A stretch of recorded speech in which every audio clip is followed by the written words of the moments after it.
and we are on the topic partnership operations, distribution of profit or loss.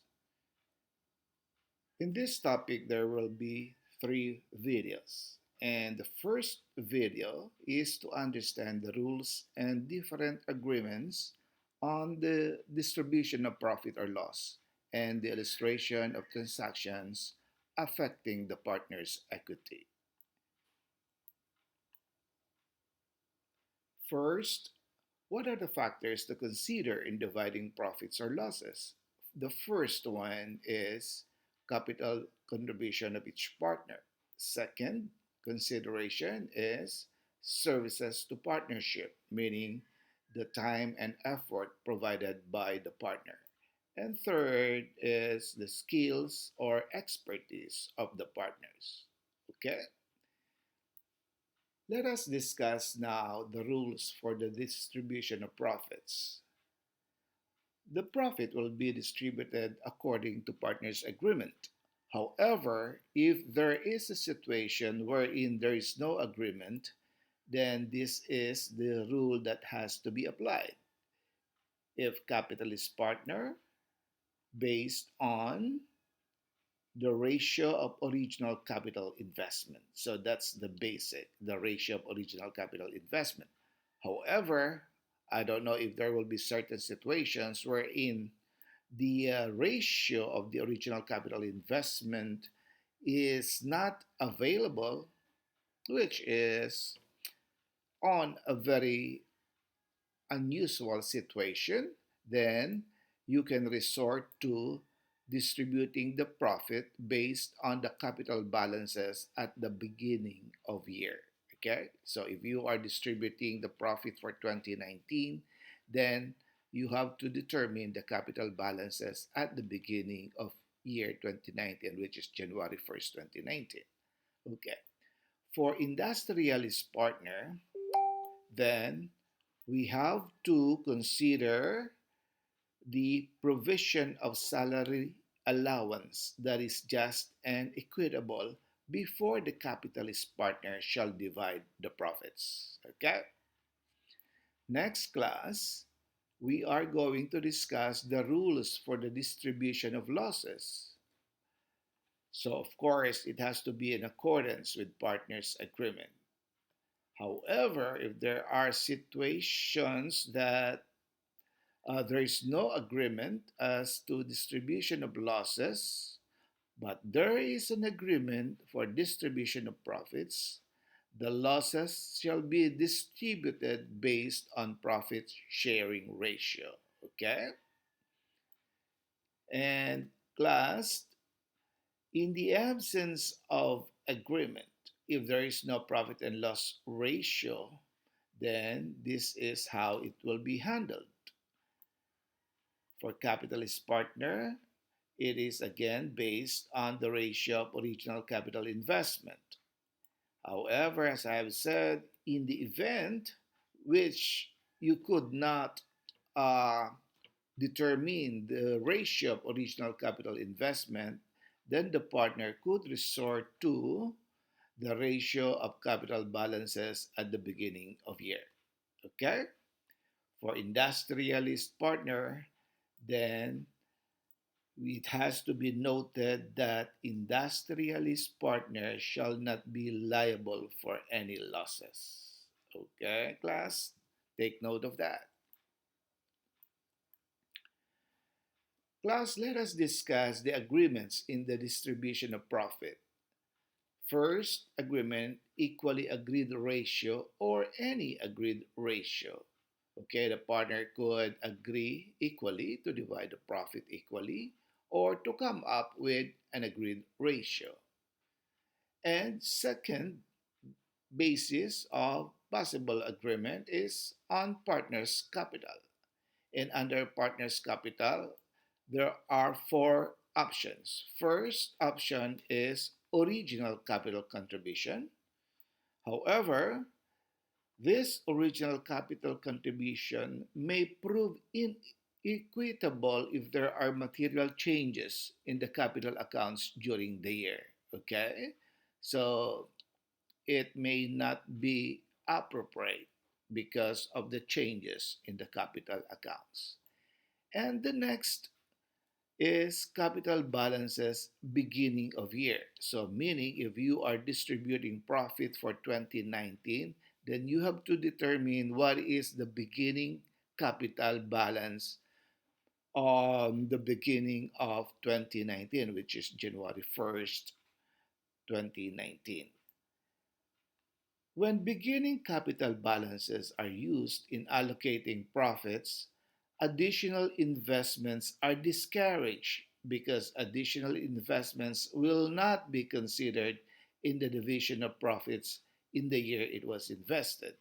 Okay, so if the basis is January 1st, 2019, so the partner will no longer make an additional investment because there is no share on the profit for their additional investment. Next option is capital balances end of year. If ending capital balances are used, additional investments are encouraged only at the end of the year. So this is the disadvantage, okay?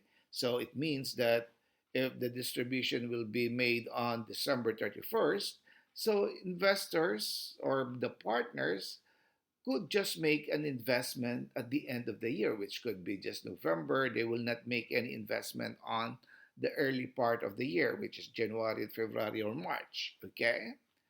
So, class, the next option is average capital balances.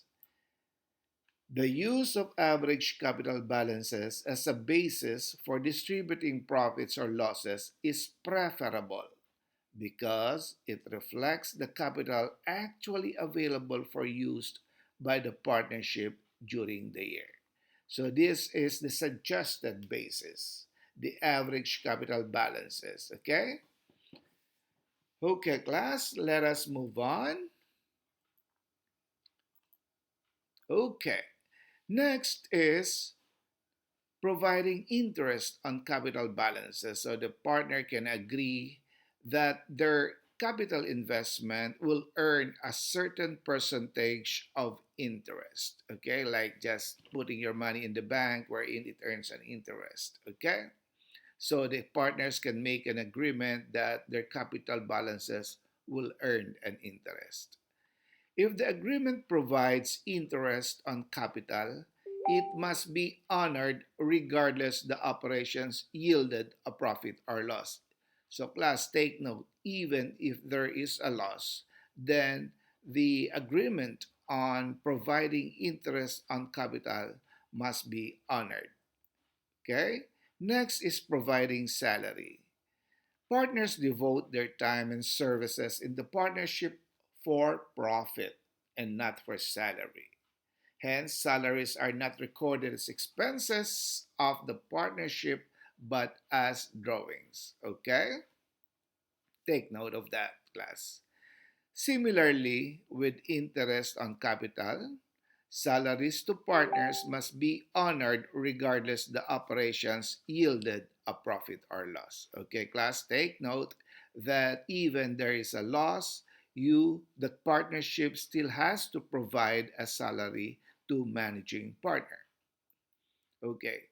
Next is providing bonus, normally given by the partnership to managing partners. And obviously, when there is a bonus, it means that the operation should yield a good profit. Okay?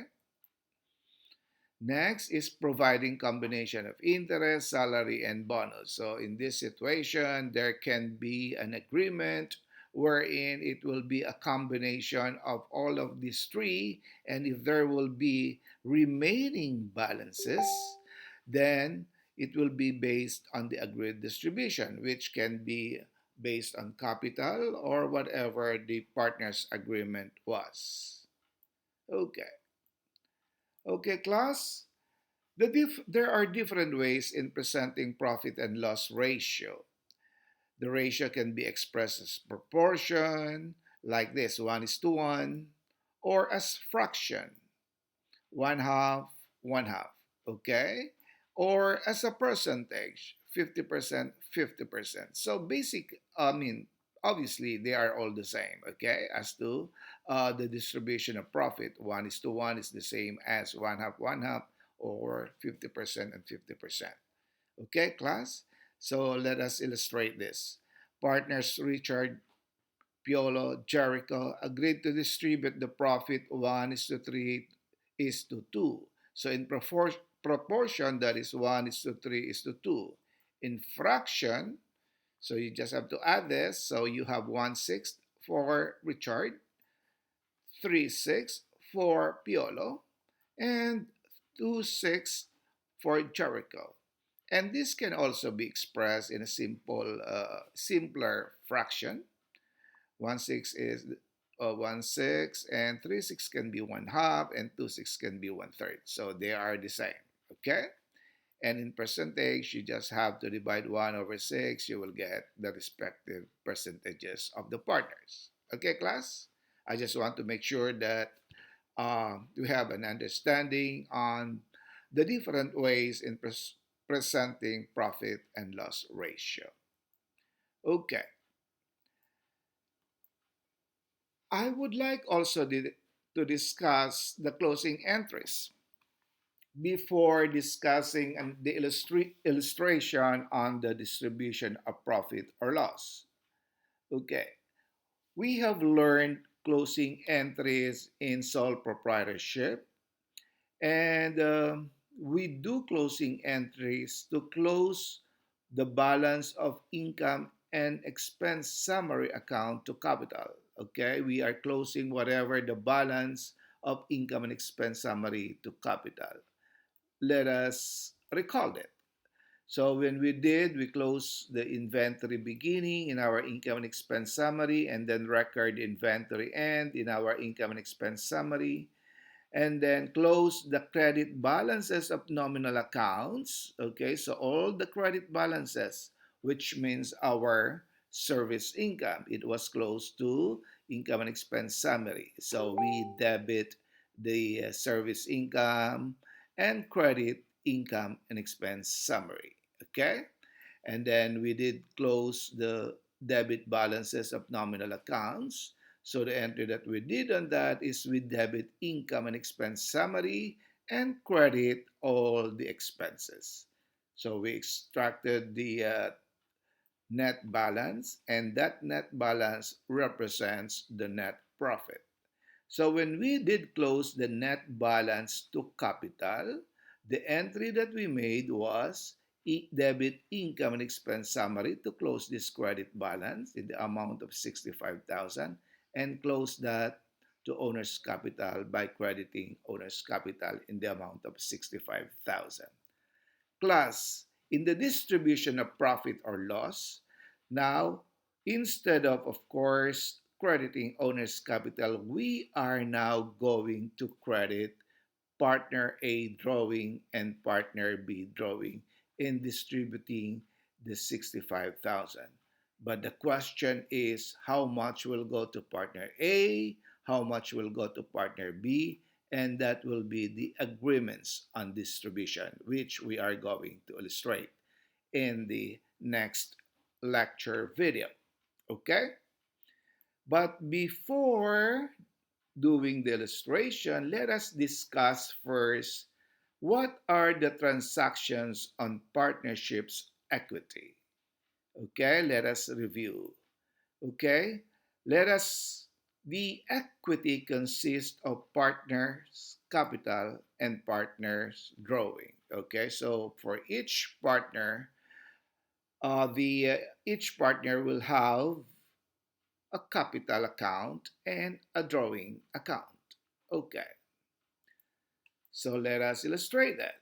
So if the partner makes an investment, okay, whatever the investment is will be debited and credit the partner capital.